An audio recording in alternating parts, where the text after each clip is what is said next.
Russia's military operation in Ukraine's Donbas region has finally begun. The question now is which direction this conflict in Europe will lead the world. Yevgeny Prigozhin, head of mercenary supply company Wagner, is still in Russia, Belarus President Alexander Lukashenko said. He said this on Thursday.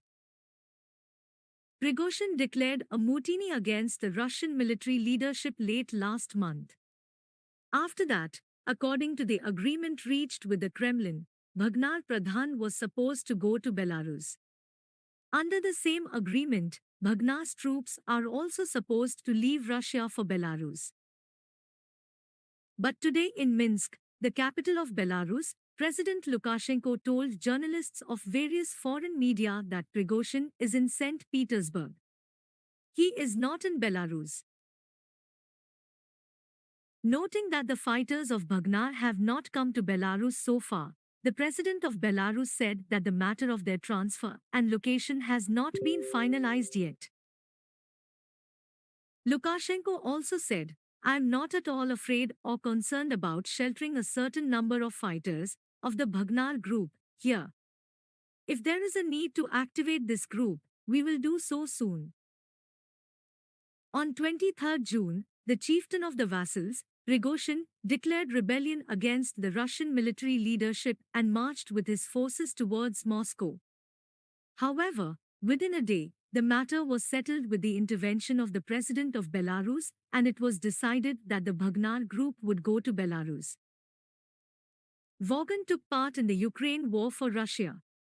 Forces led by Prigozhin have played a major role in the fighting in Bakhmut, eastern Ukraine. However, for some time now, Prigozhin has been expressing his anger towards the Russian military leaders by alleging shortage of arms supply. He got into a public dispute with Russian Defense Minister Sergei Shoigu and military chief Valery Gerasimov. In the meantime, Prigozhin complained that Defense Minister Shoigu had ordered rocket attacks on the fighters of Ukraine's brothers that day. Many warriors of Wagner were killed in this. Calling it a betrayal, he threatened to oust Russian military leaders. Prigozhin then declared rebellion and marched his forces from the Ukrainian border towards Moscow, the capital of Russia. He also captured some Russian cities and military installations. Later, he agreed to stop the operation through the mediation of Belarus. Russia launched a missile attack on a residential building in Lviv city in the western part of Ukraine. 3 people were killed. The mayor of Lviv said this on Thursday. In a post on the social media channel Telegram, the mayor said that 3 people were killed. He said that 60 apartments and cars were damaged in the attack. Earlier in a post, the mayor said 8 people were injured in the attack.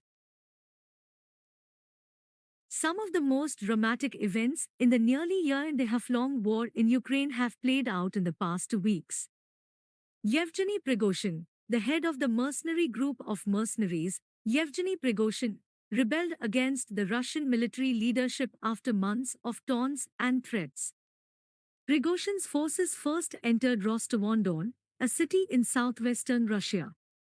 It then proceeded towards Moscow and shot down several Russian helicopters.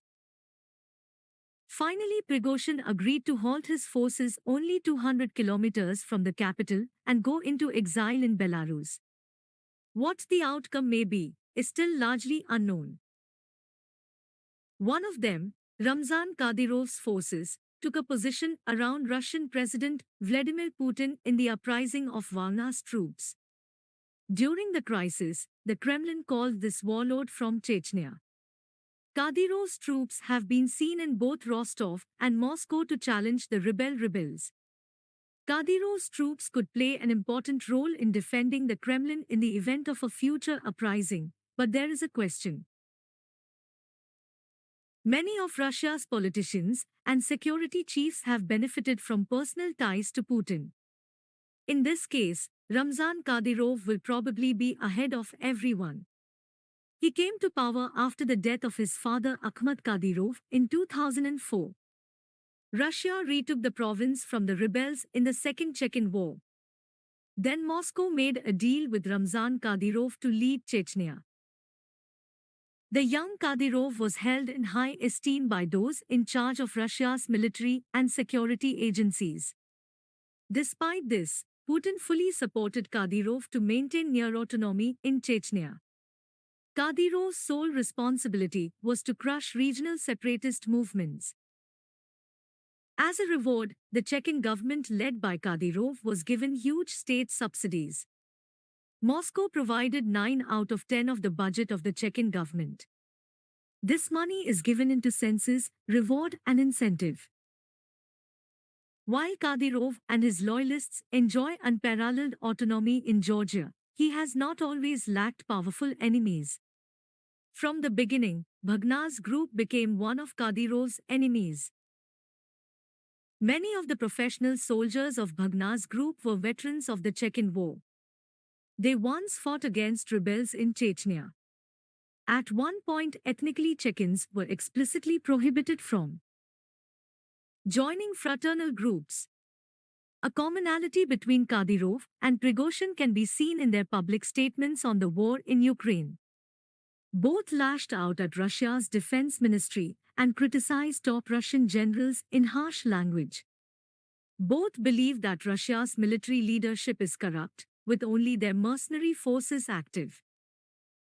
But it is very much like a marriage of convenience. The proof of this is that on 1 June, Wagner's top military commander Dmitry Utkin publicly threatened to see Kadyrov's top commander directly. Kadyrov wasted no time in challenging Prigozhin's rebellion. Putin has given him financial and political support not only because of his long-standing grudge against Wagner. From this account, Kadyrov rightly deployed his troops in the Wagner rebellion. One column of armored vehicles was deployed at Rostov and another at the approach road to Moscow. The Russian army and other loyal forces were stationed at the entrance to Moscow. Rostov Kadyrov's Chechen fighters moved into positions directly opposite Wagner's forces, creating a tense standoff. Importantly, Kadyrov's forces did not join the conflict. They did not fire at Prigozhin's troops. And Kadyrov's troops arrived in Moscow after a sudden agreement between the Kremlin and Wagner.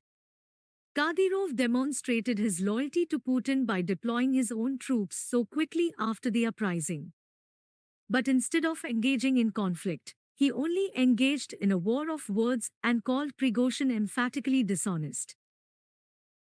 Kadyrov's response to Prigozhin's rebellion parallels his role in Russia's invasion of Ukraine. It is true that he has shown loyalty to Putin in the invasion of Ukraine, but has not put his own people in any danger.